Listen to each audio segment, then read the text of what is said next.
Hello everyone. Over the past few months, I've had the opportunity to conduct leadership and management workshops across different industries, from insurance and pharmaceuticals to banking and other corporate sectors. And there's one observation that has stayed with me. I have met incredibly intelligent people, people who know their jobs inside out, engineers who understand complex systems to scientists with exceptional technical knowledge. I've engaged with finance professionals who can analyze numbers in remarkable detail, insurance experts who know every product and every regulation. In terms of their technical competence, they're outstanding. But then I ask a simple question. How comfortable are you giving constructive feedback to someone who reports to you?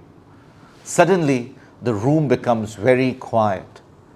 And that's not because they don't care. It's because most of them were never taught how. You see, our education system does a fantastic job of teaching us a profession. It teaches us medicine, it teaches us engineering, it teaches us accounting, it teaches you law, it teaches us pharmacy, it teaches us finance.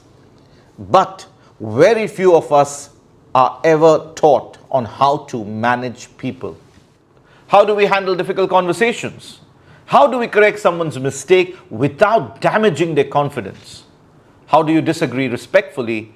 How do you motivate someone who has lost enthusiasm? Or for that matter, how do you deliver feedback that will help a person grow instead of becoming defensive? And these are not technical skills. These are leadership skills. And leadership is a skill. It's not something that automatically comes with a promotion. In fact, one of the biggest misconceptions in organization is this. We often assume that the best technical performer will naturally become the best manager. Unfortunately, that's not always true, because managing work and managing people are two very different things. A brilliant engineer doesn't automatically become a brilliant leader. A great salesperson doesn't automatically become a great sales manager. An outstanding doctor doesn't automatically become an outstanding head of the department. The moment you begin leading people, your job changes. Your success is no longer measured only by what you achieve. It's measured by what your team achieves. And that requires a completely different set of skills. It requires listening skills, empathy, coaching.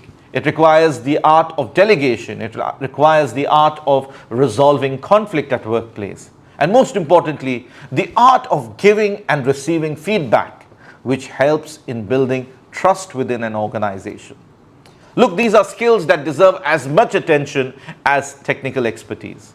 In fact, during one of my recent workshops, we spent a significant amount of time practicing feedback conversation. Not because people lacked knowledge, but because they lacked practice. And many participants later told me, I've never been taught this before. And I wasn't surprised, because most of us weren't. So, if you're a manager, or if you're a leader, or if you are aspiring to become one, don't stop learning after you master your profession. Start learning today on how to lead people, because organizations don't just need experts. They don't just need technical experts. They need leaders who can bring out the best in the others. And perhaps that's one of the most important lessons I have learned throughout my own journey.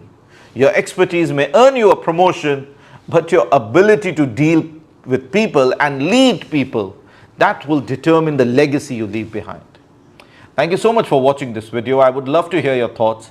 Please share your thoughts in the comment section. If you're watching this video on the YouTube, please remember to like the video, share the video, and subscribe to my channel. Thank you so much for watching this video.